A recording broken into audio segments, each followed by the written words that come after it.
कैसे हो मित्रों? तो इस वीडियो के अंदर हम अपना अगला चैप्टर प्रोबेबिलिटी डिस्कस करने वाले हैं। ये बहुत ही बढ़िया चैप्टर है, बहुत क्लासिक चैप्टर है। तो पहला क्वेश्चन आपके सामने है, बिना देरी के स्टार्ट करते हैं।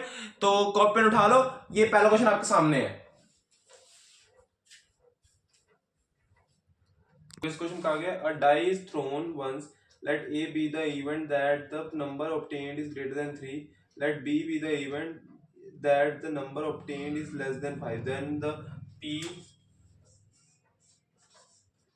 यूनियन बी, ये बताना है। तो देखो, सबसे पहले पी ए हमें कहा गया है, पी ए क्या है कि ग्रेटर देन 3 है शायद, है ना, ग्रेटर देन 3। तो इसकी होगी 3/6 1/2, और पी बी की होगी 4/6 यानी 2/3। अब बात समझो, इसमें जो इवेंट्स आएंगे वो आएंगे ग्रेटर देन 3 यानी 4 6 4 5 और 6 ये आएंगे। तो हमारी प्रोबेबिलिटी हम मतलब कह सकते हैं कि बन रही है। ये इसके इवेंट्स है। और इसमें कहा गया है, इसमें क्या कहा गया है, इसमें कहा गया है, एक minute, that B be the event that number obtained is less than 5। Less than 5 यानी कि 1 2 3 4, है ना, ये सारे। तो इसमें देखो, सिर्फ एक ही इवेंट है जो कॉमन है, यानी इंटरसेक्शन में आएगा ए।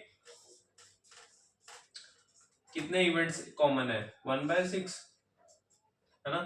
तो अगर मैं लगा दूं P P A P B minus P A intersection B, इसमें जरा ये वैल्यूज डाल दो, ये मिल जाएगा।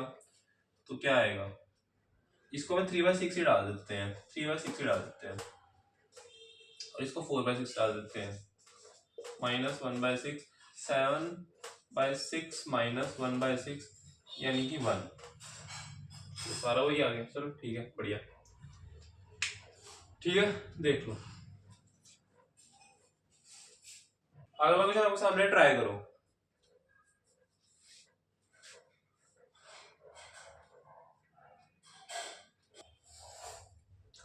अब इस क्वेश्चन में कहा गया है, two cards are drawn at random 1/1 without replacement with from a well shuffled pack of cards, 52 playing card, find the probability that one card is red and other is black. ठीक, देखो 52 में से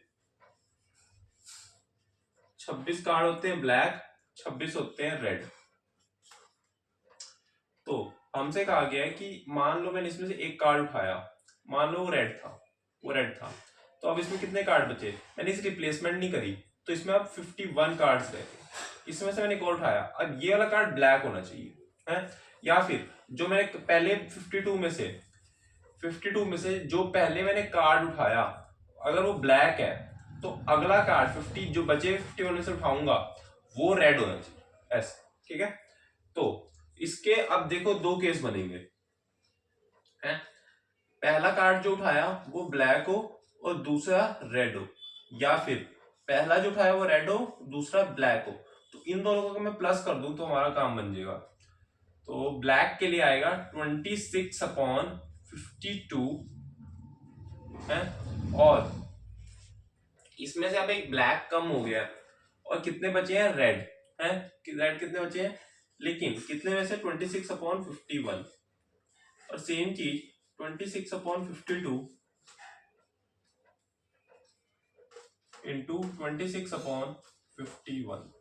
क्या बात क्लियर है? तो यहां से आ जाएगा 2 इंटू 26/52 26/51 गया 26/51 आ रहा है। देख, अगला क्वेश्चन आपके सामने, ट्राई करो।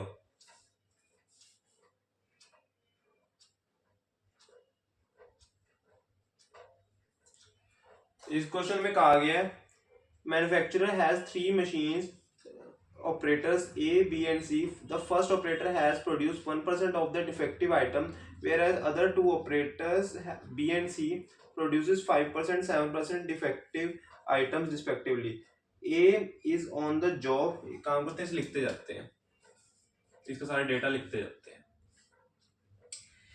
हमसे कहा गया ए बी सी, ए कितने डिफेक्टिव कितना प्रोड्यूस करता है, डिफेक्टिव कितना प्रोड्यूस करता है ये 1%,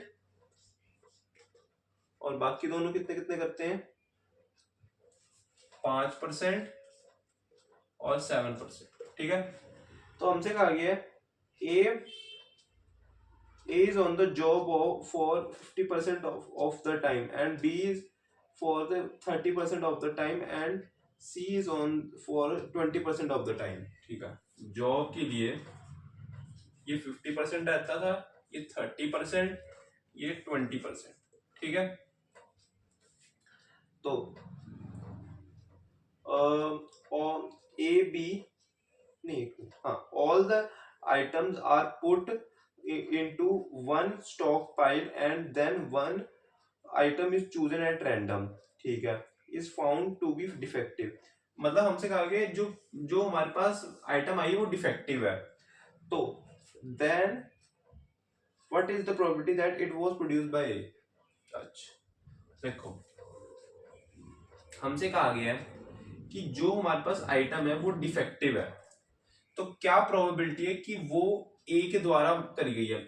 एक्चुअली ए से डिफेक्टिव आइटम हुई है, उसके लिए ये जॉब वाली चीज हमें दे रखी है कि जितना ज्यादा टाइम बुक होगा तो उससे डिफेक्टिव निकलने के चांसेस उतने ही ज्यादा होंगे। तो हमारे पास जो ये हमारे पास कॉमन इवेंट है, ये हमारा बेस थ्योरम का बढ़िया सवाल है, बेस थ्योरम का बढ़िया सवाल। और बेस थ्योरम इस चैप्टर का सबसे इंपॉर्टेंट टॉपिक है, इसका सवाल पक्का दिखेगा पेपर में। ठीक है, तो अच्छा, अब हमसे कहा गया कि जो हमारे पास, अब हमसे क्या कहा गया कि हमारे पास जो डिफेक्टिव है, हमारे पास जो आइटम है वो डिफेक्टिव है, लेकिन हमें बताना है कि वो ए के द्वारा हुई है। हमें हमें उसकी प्रोबेबिलिटी बतानी कि डिफेक्टिव आइटम ए के द्वारा बनाई गई है।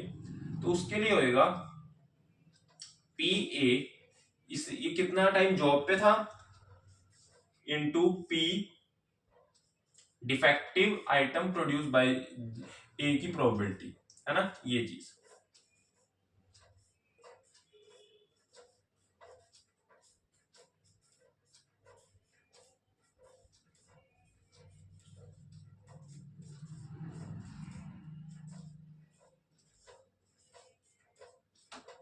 इसको कैलकुलेट कर लेते हैं।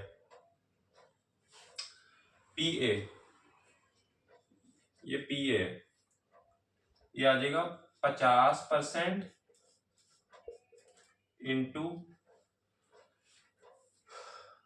एक्चुअली ये जो है यही हमारे पास 1% है, पी डी ए अपॉन ए, तो ये आ जाएगा 1/100।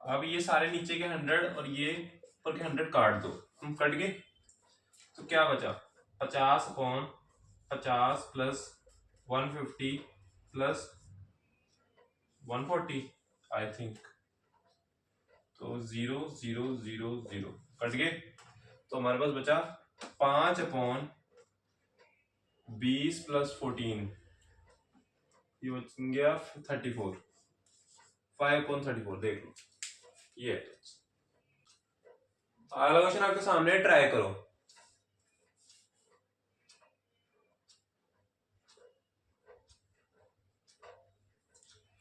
इस क्वेश्चन में कहा गया है, क्वेश्चन में in a factory which manufactures bolts, machine A, B and C manufacture respectively 30%, 50%, 20% of the bolt of the output 3, 1, 4 and 1% respectively are defective bolts। A bolt is drawn at random from the product, is found to be defective। Find the probability that this is not manufactured by the machine B। देखो, अगर मुझे machine ए पहले ये data लिख लेते हैं। ये क्या कितना कितना प्रोड्यूस करते हैं? 30%, 50% और 20%। डिफेक्टिव कितना निकल रहा है? कितना निकल रहा है? 3, 4 और 1%। तो हमसे क्या कहा है कि बी, हमारे पास जो हमने चूज करा है वो डिफेक्टिव है, वो बोल्ट डिफेक्टिव है, लेकिन हमें उसकी प्रोबेबिलिटी नहीं कि वो बोल्ट बी के द्वारा नहीं बनाया गया। तो एक काम करते हैं, बी की निकाल लेते हैं, उसको 1 में से माइनस कर देंगे, हमें ये पता चल जाएगा बी कितने, क्या प्रोबेबिलिटी है कि बी ने नहीं बनाया। तो पहले बी का निकाल लेते हैं। तो हमारे पास जो डी है वो कॉमन इवेंट है, ठीक है, वो कॉमन इवेंट है। तो इसको मैं लिख लेता हूं B D P B P D upon B P A P D upon A P B P D upon B plus P C, C भी है ना, हाँ, पी डी अपॉन सी, ठीक है। तो इसको सॉल्व करते हैं। बी क्या है? 50। अब देखो इस बात को फिर करने की कोशिश करो, 50/100 लिखूंगा या 4/100 लिखूंगा। यहाँ पे भी नीचे 2 बार 100 आएगा, सारी जगह आएगा, तो वो ना 100 कट ही जाएगा। तो अब मैं 100 नहीं लिख रहा, वरना अनटाइडी बन जाता है, थोड़ी सी कैलकुलेशन आसान हो जाती है, इसलिए मैं सिर्फ क्या लिख रहा हूँ 50/4, ठीक है। 100 तो ऊपर नीचे कट ही जाएगा, ठीक है। 30/3, 50/4, 20/1, 0 0 0 कैंसिल, ये 20/9 + 20, 29 + 2, 31 बन। लेकिन ये आंसर नहीं है, हमारा आंसर है 1 - पी बी अपॉन डी, ठीक है, ये है। तो ये बन जाएगा 1 - 20/31। तो फाइनल आंसर आएगा 11/31। ये हमारा फाइनल आंसर। देखो अगला क्वेश्चन आपके सामने ट्राई करो।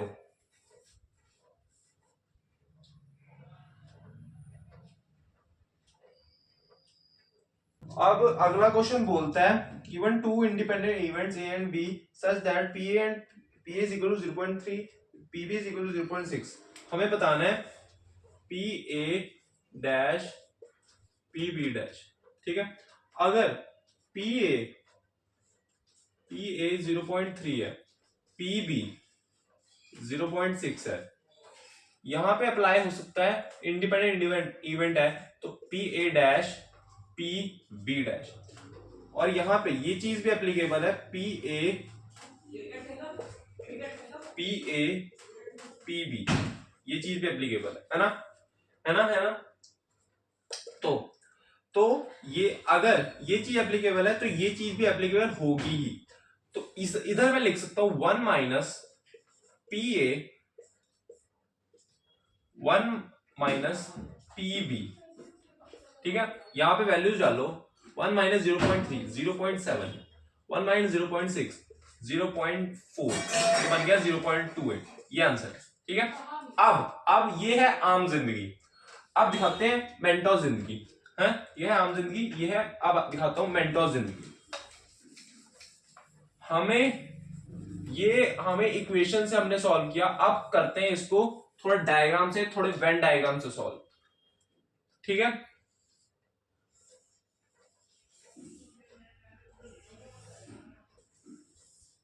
ये ए ये बी, अगर पी ए बी, इसको मैं सॉल्व करूं, ये बनेगा P A into P B, है ना, ये बन गया 0.18।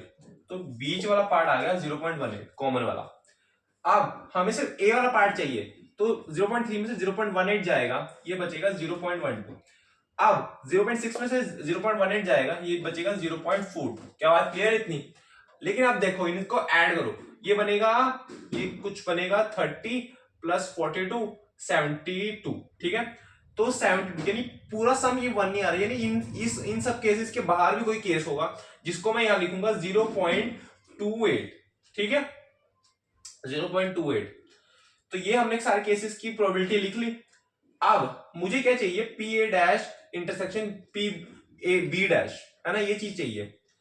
तो ए डैश क्या है, ए को छोड़ के सारा चीज, ए को छोड़ के सारी चीज,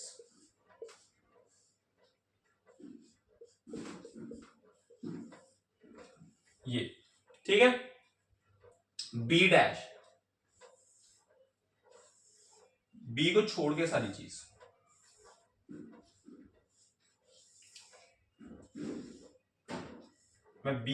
मैं जो वर्टिकल लाइन है उसमें बी को छोड़ दूं, ठीक है। हमसे क्या पूछेगा, इंटरसेक्शन यानी कॉमन एरिया।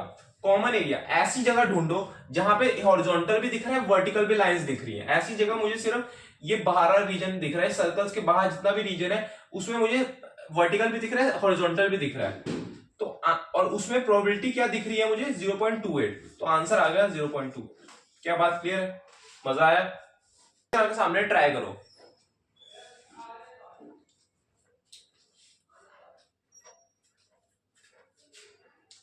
प्रॉब्लम कहती है probability of solving the specific problem independently by A and B are 1/2 and 1/3 respectively. Both try to solve the problem independently. Find the probability that problem is solved. हमें बताना है कि भाई A महाशय कर they solve या B कर दे, problem solve होनी चाहिए। तो ये दोनों इवेंट्स जो है, ये दोनों है, दोनों के सॉल्व करने के इवेंट्स इंडिपेंडेंट है। एक की प्रोबेबिलिटी 1/2 है, एक की प्रोबेबिलिटी 1/3 है ना, इतनी है ना, एक बार चेक कर लेते हैं। हाँ इतनी है। तो क्या ये यहाँ पे ये बात एप्लीकेबल है? 1/6। क्या ये बात मुझे पता चली है कैसे ये दोनों इवेंट्स क्या है, इंडिपेंडेंट। तो इन दोनों को मल्टीप्लाई करने के यही आंसर आएगा, है ना। लेकिन ये आंसर नहीं आया, ये हमने सिर्फ एक इक्वेशन नहीं है, ठीक है। तो ये चीज हमें मिल गई। हमसे कहा गया कि प्रॉब्लम सॉल्व चाहिए कैसे भी हो, ये दोनों कर दे या दोनों से मिलके कर दे, कोई दिक्कत की बात नहीं है। तो इसका एक तरीका तो है निकालने का, इसका एक तरीका तो है निकालने का कि मैं वन में से वो सारे इवेंट्स निकाल दूं, कि वो इसमें से वो इवेंट्स निकाल दूं जिसमें ये दोनों सॉल्व नहीं कर पाते, वो इवेंट निकाल दूं मैं। तो देखो वो क्या इवेंट होएगा,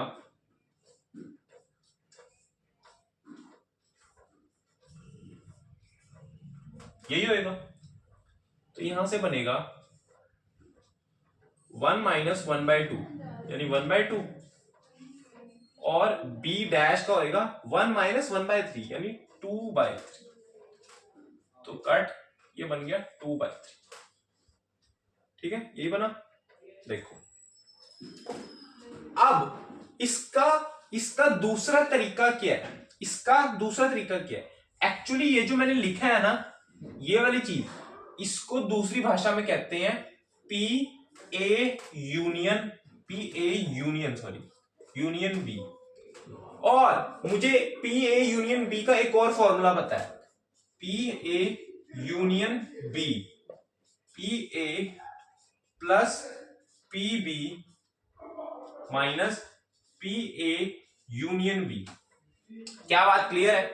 यहां पे ये वैल्यू डालो 1/2, यहां पे 1/3 डालो, ये बन जाएगा 5/6। और A यूनियन B का मुझे की वैल्यू पता है क्या है, 1/6 है, ये बन जाएगा 4/6 यानी 2/3। यहां पे भी यही आंसर आ गया, चमका है, बात चमकी। तो आंसर आ जाएगा 2/3। क्या बात क्लियर है? क्या बात क्लियर है? तो इस वाले तुम चाहे इस फॉर्मूले से कर लो चाहे इससे कर लो, 2/3। ये अगला सवाल और आखिरी सवाल है आपके सामने।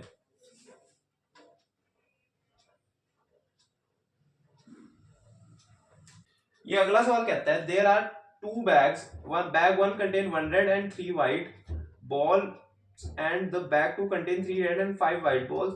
A bag is selected at random and ball is drawn from it. So find the probability that ball so drawn is red in color. ठीक है, ये A है, ये B है। तो हमारे पास कहा गया है कि इसमें कितनी, एक रेड है शायद, है ना, एक रेड और 3 व्हाइट, और इसमें 3 रेड और 5 व्हाइट, ठीक है। अब हमसे क्या पूछा गया, हमसे पूछा गया कि हमने इनमें से कोई एक को सिलेक्ट किया, हमें बताना है कि जो हमारे पास बॉल सिलेक्ट हुई है वो रेड होनी चाहिए। तो ये हमारा क्वेश्चन बेस थ्योरम का नहीं है, ये है टोटल प्रोबेबिलिटी थ्योरम। ये है total probability theorem. Total probability of getting red ball वो होगी P क्या, P रेड है। हमें क्या बताना है, हमें बताना है रेड बॉल के आने की प्रोबेबिलिटी। तो P हमें ये मतलब इसका मतलब ये पता है ना कि ये हमारा हमें जो बॉल में वो रेड है, तो यहां पे आएगा PA into red upon PA plus PB into P red upon B। ये चीज PA कितना है, PA 1/2। अब इनमें से दोनों की प्रोबेबिलिटी 1/2 होगी, दोनों क्या नाम है, दोनों 50-50% चांस अब अपने पास रख रहे हैं ना। 1/2 इंटू PR ये हो जाएगी, अब एक रेड तो ये आ जाएगी C। एक में से मैंने कोई एक ही उठाई और यहां पे 4 में से कोई एक आई प्लस ये बनेगा 1/2, 3 में से कोई एक उठाई, 8 में से कोई एक उठाई, ये बन गया 1/16, नहीं 16 नहीं 1/8, क्योंकि इसको सॉल्व करूंगा ये 1/4 बनेगा और ये बनेगा 3/8 यानी 3/16, तो बन गया 5/16। ठीक है, तो आंसर आ रहा है 5/16। एक बार देखो। आपको ये वीडियो इंफॉर्मेटिव लगी होगी, कुछ इंपॉर्टेंट टॉपिक्स के बारे में पता चला होगा, इंपॉर्टेंट क्वेश्चंस के बारे में पता चला होगा। बेस थ्योरम इस चैप्टर का सबसे इंपॉर्टेंट टॉपिक है, उसको बिल्कुल छोड़ के नहीं जाना। ये बॉल्स वाला सवाल हो या कोई और बेस थ्योरम का सवाल हो, बेस थ्योरम को नहीं छोड़ देना, छोड़ के कुछ भी नहीं जाना, लेकिन बेस थ्योरम इस चैप्टर का सबसे इंपॉर्टेंट टॉपिक है, तो उसको बिल्कुल नहीं छोड़ देना। टोटल प्रोबेबिलिटी का या बेस थ्योरम का, बल्कि मैं कहता हूं दोनों का मिक्स होकर सवाल आता है ज्यादातर, मतलब एक पार्ट टोटल प्रोबेबिलिटी का देंगे, एक पार्ट बेस थ्योरम का देंगे। ठीक है, दोनों अच्छे से करिए, बाकी पूरे चैप्टर्स कर जाना। और छोटी छोटी जो डेफिनेशन होती है म्यूचुअली इंडिपेंडेंट इवेंट या और भी जो डेफिनेशन चैप्टर में होती है अच्छे से पढ़ के जाना। ठीक है, होप आपको वीडियो अच्छी लगेगी। अगर वीडियो अच्छी लगी तो वीडियो लाइक कर देना, चैनल सब्सक्राइब कर देना। Okay, thank you.